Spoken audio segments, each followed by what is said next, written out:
Y'all want to know something that really pisses me off nowadays? Inflation. And you want to know why? Because why was all of this, right? You see what I got?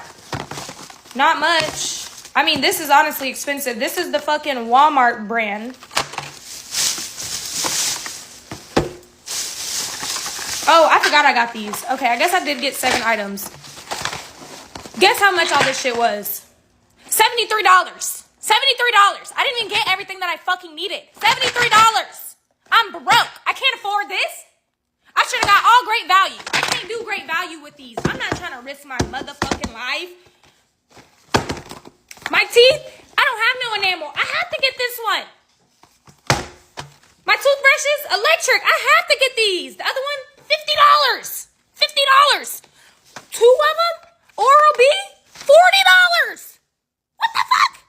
For a toothbrush head? I'm gonna go back to the motherfucking manual ones. I was saying my arm was getting tired. Bitch, I'm finna have to go back. Bitch, my funds don't reach this high. This was only $11. But still, 2 fucking brush heads, $11. Bitch, I could have went and bought a pack of 7 packs of toothbrushes for $11. I needed this though because honestly, we be drinking and we be getting fucked up. I needed these because I be getting migraines. I'm disappointed. I only got 6 things and I spent $70? Bro, what in the hell is going on with inflation? I don't understand it, baby. I don't understand it. I can't get with it. And I wish to be on y'all's bank account someday because y'all motherfuckers with the big ass grocery hauls, getting everything you need in the house. I used to do that. I'm not gonna lie. I had a job that could pay me like that. I don't have that job no more. Why is everything so fucking high though? Let's talk about it. I'm not understanding. It does not cost y'all this much fucking money to make this shit. I can guarantee you it don't. So why the fuck are y'all charging us for some shit that we need? This isn't fucking Louis Vuitton and shit. I need this. This is literally stuff I need for the house. I can't have my breath smelling like fucking ass. I can't have my bitches drinking and not having nothing to fucking cure the hangovers. I have migraines. My teeth are clear. You can see through the bottom of my teeth, bro. I have to get this. Breath can't stink, okay? This is my boyfriend's toothpaste, but this, if I run out of this one, this is the one I use. These non-negotiables, babe. My periods, this one box, if I was just to get this one box, I would only have tampons for 1 day because I use damn near 11 tampons. Yeah, it's real sad. I literally have to change the Ultra every hour. I'm sick of being a girl. Why can't I be a fucking guy? If I was a guy, the only thing that I would have needed was this right here. This was like $30. Just these 2 fucking tampons. Canada's inflation just ticked up again, but not for the reasons you may think. Annual inflation came in at 2.4% in December 2025, slightly higher than November. Now, don't get too excited, as this was mostly due to the temporary GST break of yesteryear. Do you guys even remember that? Now, gas prices actually fell, but prices on previously tax-exempt goods bounced, well, right back, pushing inflation higher overall. And here's what matters for housing. Remember, this is just comparing December to December. Rent was nearly up 5% year over year. Overall shelter costs rose 2.1%, and mortgage interest costs, well, basically flat. Homeowners' replacement costs actually fell, while prices for restaurant, food, telephone services, and passenger vehicles jumped. Yeah, we felt that. So, all signs point to the Bank of Canada staying on pause next week. Inflation isn't accelerating, and weak job growth makes a rate hike, well, very unlikely. Next scheduled meeting, next Wednesday, January 28th. Bumbo Jamaica, stop! Jamaica, stop! Living in Canada keeps getting more expensive, households are struggling, and grocery prices feel out of control. But today's inflation report actually gave us a little bit of hope. On average, prices in Canada rose 2.1% in 2025. And believe it or not, that's actually the smallest annual increase we've seen in 5 years. But before you celebrate, here's the reality. Prices are still 20% higher than they were before the pandemic.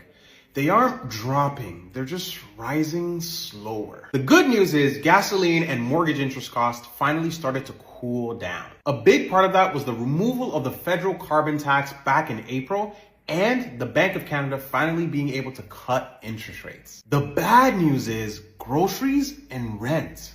No surprise there though, right? But specifically, beef and coffee. What is going on here? Canadians paid 20% more for coffee in 2025 and 13% more for beef. So the big question is, are the recession fears over? For the Bank of Canada, 2.1% is a massive win. It means interest rate stability is likely here to stay. But more importantly, this shows why you can't just leave your money sitting in a savings account earning 0.01%. You need to have an investment plan to keep up with inflation. And if you're a bank watching this and you're offering 0% interest, please remember that. Canada, tell me why it's so scary to go into a grocery store every time, because honestly I'm scared to check the receipt, and so does shoppers and other drugstore, because every time you will see things get more expensive than last time you saw them.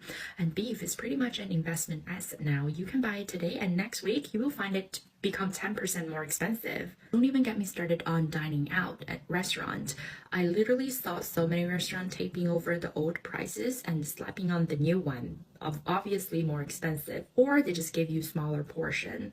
I thought it's my own delusion until I checked the latest CPI data. Turns out I'm not. Restaurant price up 8.5% year over year, and grocery up 5% year over year. So how are we holding up? Have a look at this. Absolute G up. We're at the airport, dropping off my sister, right? For one of these trolleys, you must pay $5. To roll your bags just to check in. These blokes are taking the absolute piss. What a job. In Dubai, they will come to you, load it for you for free. I just came to grab eggs, right? $7. $7.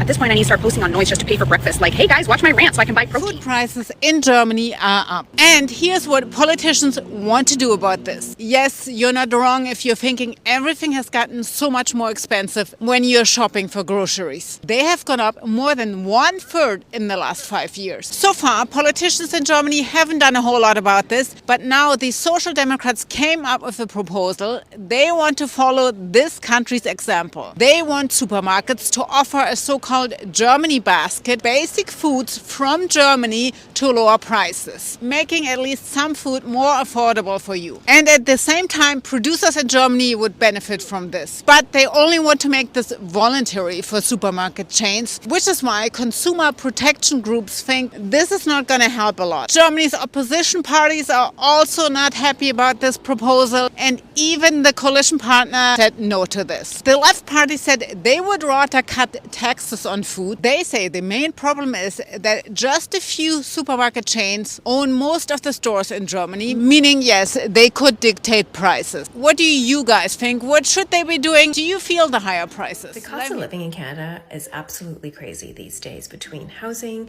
groceries, your insurance costs, gas prices, everything. You name it, it's expensive. It's happening everywhere. The US, Australia, all across Europe. We're seeing this happen all the way around the world. I'm not saying that, but the amount of people that actually comment in the comment section that fundamentally believe that you can budget your way out of this, it's kind of crazy, because if you look at the stats, the average Canadian spends about 54% of their income on housing alone. And we know that grocery prices are going up in 2026. We see that with meat, dairy, as I talked about yesterday, everything. And the average family, I think it's reported, will spend about $20,000 annually for a family of 4 on groceries. So I don't know how you budget your way out of this. And you shouldn't have to budget your way out of this. The whole point is that we had a lifestyle in Canada, pandemic, and it was pretty nice actually. It's changed a lot in 5 years. So I don't believe you can budget your way out of this. And if you think you can, if you know a better way, we'd love to hear. So drop us a comment.